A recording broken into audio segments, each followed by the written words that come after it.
नमस्कार दोस्तों। आज की कहानी है लालची बहू। कल्याणी दूध का काम करती थी। उसके पति का स्वर्गवास हो चुका था। उसका एक बेटा था आरव। आरव अपनी माँ से बहुत प्यार करता था। एक दिन उसकी माँ ने कहा, बेटा, मैं तेरी शादी करना चाहती हूँ। तू तो महीनों शहर में रहता है। मैं चाहती हूँ तू शादी कर ले। आरव बोला, ठीक है माँ, लेकिन मेरी एक शर्त है। मेरी पत्नी यहीं रहकर तुम्हारी सेवा करेगी।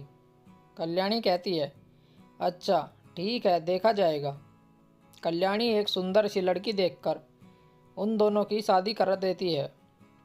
नेहा बहू बनकर उनके घर आ जाती है। शादी के 15 दिन बाद आरव शहर जाने लगता है तो नेहा जिद करने लगती है कि वो भी उसके साथ चलेगी। आरव कहता है, नहीं नेहा, मैंने माँ से वादा किया है, तुम यहीं रहकर माँ की सेवा करोगी। मैं हर हफ्ते तुमसे मिलने आता रहूँगा। आरव उसे समझाकर शहर चला जाता है। कल्याणी अगले दिन अपनी बहू नेहा से कहती है, बहू, ये दूध ले जा और इसे बेच आ। नेहा कहती है, लेकिन माँ जी, मुझे तो दूध बेचने के बारे में कुछ भी नहीं पता है। कल्याणी उसे सब कुछ समझाकर दूध बेचने भेज देती है। गांव में नेहा सबको दूध बेच रही थी। दोपहर तक उसका आधा ही दूध बिक पाता है। वह एक पेड़ के नीचे बैठ जाती है और फिर शाम होने पर घर वापस आ जाती है।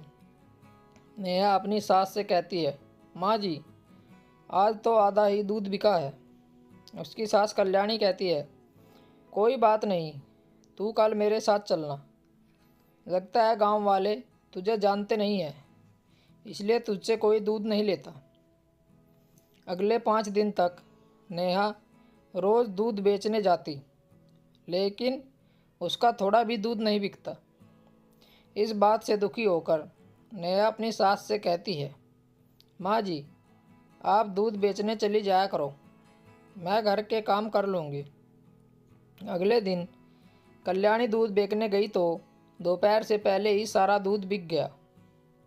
कल्याणी ने अपनी बहू से कहा, ऐसा कैसे होता है? जब मैं जाती हूँ तो सारा दूध बिक जाता है। नेहा बोली, आपको क्या लगता है कि मैं दूध लेकर बेचने नहीं जाती? आप गांव वालों से पूछ लो। मैं पूरे गांव का चक्कर लगाकर थक जाती हूँ तो एक पेड़ के नीचे बैठ जाती हूँ। कल्याणी को कुछ गड़बड़ लगती है। वह अगले दिन दूध लेकर जाती है तो उसने गांव की एक औरत शोभा से पूछा, बहन, मुझे एक बात बताओ, तुम तो इतने सालों से हमसे दूध लेती हो, फिर जब मेरी बहू दूध बेचने आई तो आपने उससे दूध क्यों नहीं लिया? शोभा बोली, बहन, तुम्हारी बहू बहुत अकड़ में रहती है और दूध के दाम भी ज़्यादा लेती है और दूध भी कम देती है, इसलिए पूरा गांव उससे दूध नहीं लेता। कल्याणी घर आकर अपनी बहू नेहा से पूछती है, बहू, गांव के लोग कहते हैं कि तुम दूध महंगा देती हो और तोल भी सही नहीं देती हो। नेहा बोली, देखो माँ जी, सब गांव वाले झूठ बोल रहे हैं। आपको दूध बेचना है तो आप बेचो, मैं तो ऐसे लोगों को दूध बेचने नहीं जाऊंगी। कल्याणी बोली, ठीक है, कल से मैं दूध बेचने जाऊंगी। कुछ दिन बाद आरव घर आता है। अगले दिन वह गांव में घूमने जाता है तो गांव वाले उसे सारी बात बताते हैं। आरव गुस्से में घर आता है और नेहा से कहता है, ये मैं क्या सुन रहा हूँ? सारे गांव वाले तुम्हारी बुराई कर रहे हैं।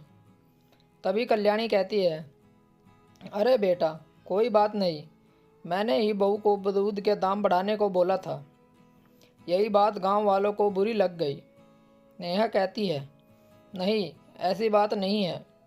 दरअसल माँ ने गांव की औरतों के सामने मेरी बुराई की है, इसलिए वो लोग मुझे गलत समझ रहे हैं। मुझे अब यहाँ नहीं रहना, मुझे आपके साथ शहर चलना है। आरव बोला, मेरी माँ कभी किसी की बुराई नहीं कर सकती। माँ, क्या बात है? तब कल्याणी ने सारी बात बताई। आरव ने नेहा से कहा, सच सच बात बता, क्या बात है, नहीं तो मैं शहर से कभी वापस नहीं आऊँगा। नेहा बोली, वो मैं दूध में से पैसे बचाकर आपके साथ शहर जाना चाहती थी, मैं यहाँ नहीं रहना चाहती। कल्याणी जी बोली, बेटा तू बहू को शहर ले जा, नहीं तो यह फिर कुछ कर देगी। आरव बोला, माँ मैं आपको अकेला नहीं छोड़ सकता, मैं अब यहीं रहकर अपनी खेती करूँगा, मैं अब शहर नहीं जाऊँगा। मैं खेती करूँगा और नेहा दूध बेचेगी, आप अब आराम करो। नेहा बोली, लेकिन गांव वाले मुझसे दूध नहीं लेंगे। आरव ने कहा, हम दोनों साथ दूध बेचने जाएंगे। अगले दिन से आरव और नेहा साथ दूध बेचने जाने लगते हैं और गांव वाले भी उनसे दूध लेना शुरू कर देते हैं। स्टोरी को लेकर आपकी क्या राय है, नीचे कमेंट करके ज़रूर बताइएगा। ऐसी ही और बेहतरीन कहानियों के लिए हमारे चैनल को ज़रूर सब्सक्राइब करें। कहानी सुनने के लिए आप लोगों का बहुत बहुत धन्यवाद। राम राम दोस्तों।